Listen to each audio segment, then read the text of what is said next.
हर बार की तरह राजा विक्रम फिर बेताल को पेड़ से नीचे उतारता है और पीठ पर लाद कर उसे योगी के पास ले जाने के लिए चल देता है। ऐसे में एक बार फिर बेताल राजा विक्रम को बोलने पर विवश करने के लिए एक नई कहानी कहना शुरू करता है। कहानी है राजा रूपसेन और अंगरक्षक वीरवर की। वर्धमान राज्य में रूपसेन नाम का एक राजा राज किया करता था। राजा बहुत ही साहसी, दयालु और न्यायप्रिय था। यही वजह थी कि केवल वर्धमान में ही नहीं बल्कि उसके राज्य से सटे सभी राज्यों में भी राजा रूपसेन के व्यक्तित्व की मिसाल दी जाती थी। एक दिन रूपसेन के दरबार में वीरवर नाम का एक व्यक्ति आया। जब राजा ने उसके आने की वजह पूछी तो वीरवर बोला, मुझे नौकरी चाहिए और मैं अंगरक्षक के तौर पर आपकी सेवा करना चाहता हूँ। वीरवर की यह बात सुनकर राजा ने कहा, मैं तुम्हें अपना अंगरक्षक बना सकता हूँ, लेकिन उसके लिए तुम्हें अपनी कार्यकुशलता सिद्ध करनी होगी ताकि मैं यह तय कर सकूं कि तुम मेरे अंगरक्षक बनने के लायक हो भी या नहीं। राजा की यह बात सुन वीरवर फौरन तैयार हो गया। उसने अपने बाहुबल के साथ अपना शस्त्र कौशल भी दिखाया। वीरवर की सभी विशेषताओं को देखकर राजा रूपसेन बहुत प्रभावित हुआ। राजा ने पूछा, वीरवर बताओ, अगर मैं तुम्हें अपना अंगरक्षक बनाता हूँ तो तुम्हें प्रतिदिन खर्च के लिए क्या चाहिए?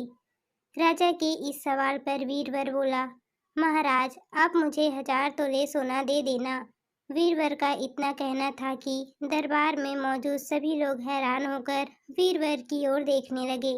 राजा रूपसेन भी वीरवर की मांग पर आश्चर्य में पड़ गया। हो भी क्यों ना, वेतन के रूप में वीरवर ने इतनी बड़ी रकम जो मांग ली थी। राजा ने गंभीर होकर वीरवर से पूछा, तुम्हारे परिवार में कितने लोग हैं? वीरवर ने उत्तर दिया, कुल 4 महाराज। मैं, मेरी पत्नी, एक बेटा और एक बेटी।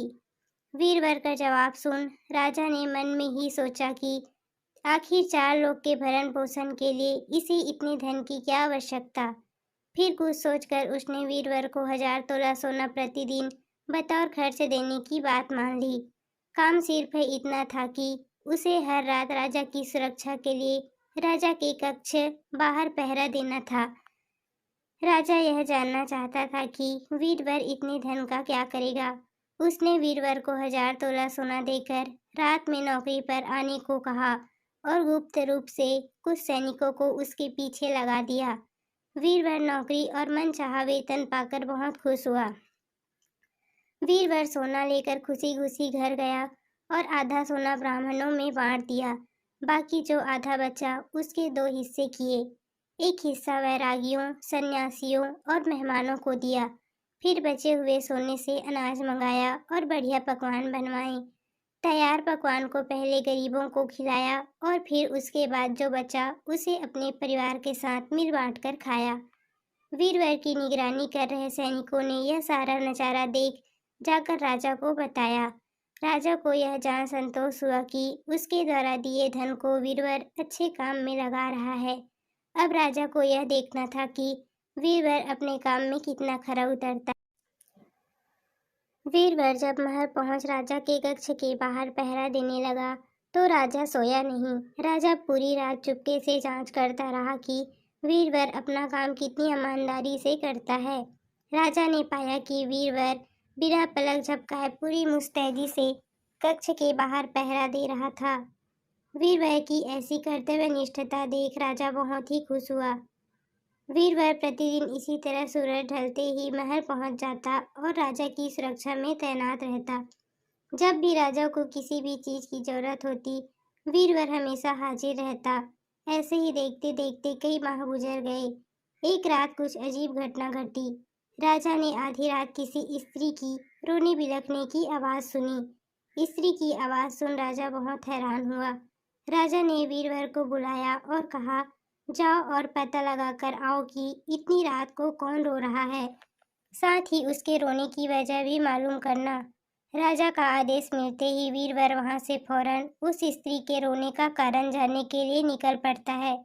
थोड़ी दूर जाने के बाद वीरवर को एक स्त्री दिखाई दी। वह स्त्री सिर से पांव तक गहनों से लदी हुई थी। वह कभी नाचती, कभी कूदती और कभी सिर पीट पीट कर रोती। यह सब देख वीरवर उस स्त्री के पास गया। उसने स्त्री के ऐसा करने के पीछे का कारण पूछा। वीरवर के पूछने पर स्त्री बोली, मैं राजलक्ष्मी हूँ। रोती इसलिए हूँ कि राजा रूपसेन की जल्द ही मौत होने वाली है। उनकी कुंडली में अकाल मृत्यु लिखी है। अब उनके जैसा न्यायप्रिय और कुशल राजा चले जाएगा तो मुझे किसी और के अधिकार में रहना पड़ेगा। इसी बात का मुझे बहुत दुख है। राजा की मौत की बात सुनकर वीर ने राजलक्ष्मी से पूछा, क्या इस मुसीबत को टालने का कोई उपाय नहीं? इस पर राजलक्ष्मी बोली, उपाय तो है, लेकिन क्या तू कर पाएगा? वीरवर बोला, आप मुझे उपाय बताएं। मुझसे जो बन पड़ेगा मैं अवश्य करूंगा। वीरवर के हामी भरते ही राजलक्ष्मी बोली, पूर्व की दिशा में यहाँ से कुछ दूर एक देवी का मंदिर है। अगर उस मंदिर में तू देवी के चरणों में अपने बेटे की बलि दे देता है तो राजा पर आने वाला संकट टल जाएगा। उसके बाद राजा 100 साल तक बिना किसी तकलीफ के जीवित रहेगा और राज कर पाएगा। राजलक्ष्मी की यह बात सुन वीरवर घर की ओर चल देता है और घर पहुंचकर सब हाल अपनी पत्नी को बताता है। इतने में उसका बेटा और बेटी भी जग जाते हैं। जब वीरवर के बेटे को इस बारे में पता चलता है तो वह भी खुशी खुशी देवी के चरणों में बलि चढ़ने के लिए राजी हो जाता है। वीरवर का बेटा कहता है, सबसे पहले यह आपका आदेश, दूसरा राजा का जीवन बचा पाऊं, तीसरा देवी के चरणों में मृत्यु। इससे बड़ा सौभाग्य मेरे लिए और क्या होगा पिताजी। आप अभी चलिए, मैं आपके साथ चलता हूँ।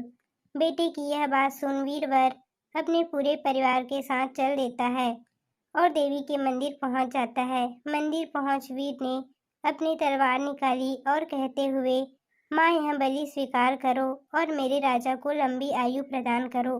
बेटे का सिर धड़ से अलग कर दिया। भाई की मौत पर वीरवर की पुत्री भी माता के चरणों में सिर पटक कर अपनी जान दे देती है। पुत्र और बेटी दोनों के मर जाने के बाद वीर की पत्नी कहती है, पुत्र और पुत्री दोनों को खोने के बाद मैं भी जीना नहीं चाहती। इतना कहते हुए वीरवर की पत्नी वीरवर के हाथ से तलवार छीनकर अपना शीश माता के चरणों में चढ़ा देती है। पत्नी की मृत्यु के बाद अब वीरवर सोचता है कि मैं अपने परिवार में अकेला रह गया हूँ, तो फिर मेरे जीने का भी क्या फायदा। यह सोचते हुए सामने पड़ी तलवार से वह खुद को भी खत्म कर लेता है। जब इस बारे में राजा रूपसेन को मालूम हुआ तो वह भी मंदिर पहुंचे और सारा नज़ारा देख बहुत दुखी हुए। उन्होंने सोचा कि मेरी जान बचाने के लिए 4 लोगों ने अपनी जिंदगी गंवा दी। ऐसे में धिक्कार है मेरे राजा होने का। ऐसे जीवन का मैं क्या करूँगा। बस यही सोचकर राजा अपनी तलवार खींच लेता है। राजा अपनी तलवार से अपनी गर्दन काटने ही जा रहा था, तभी अचानक वहाँ देवी प्रकट हो जाती है। देवी कहती है, राजन, मैं तेरे साहस से प्रसन्न हूँ। तू जो भी वर मांगेगा तुझे वह हासिल हो जाएगा। देवी की यह बात सुन राजा कहता है, देवी आप वीरवर और उसके परिवार को जिंदा कर दो।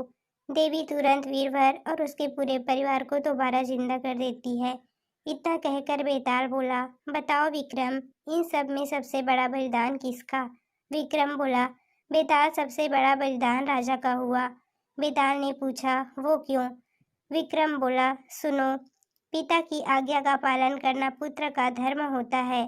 सेवक का अपने राजा के लिए अपने प्राण दे देना उसका कर्म। वहीं अगर राजा अपने सेवक के लिए अपनी जान देने को तैयार हो जाए तो वह बड़ी बात है। इसलिए राजा का बलिदान ही सबसे बड़ा हुआ। विक्रम से यह जवाब पाकर बेताल कहता है, बहुत खूब विक्रम, तूने सही जवाब दिया, लेकिन तू भूल गया, मैंने कहा था कि तू बोला तो मैं चला। इतना कहकर बेताल फिर वहीं पेड़ पर जाकर उल्टा लटक जाता है।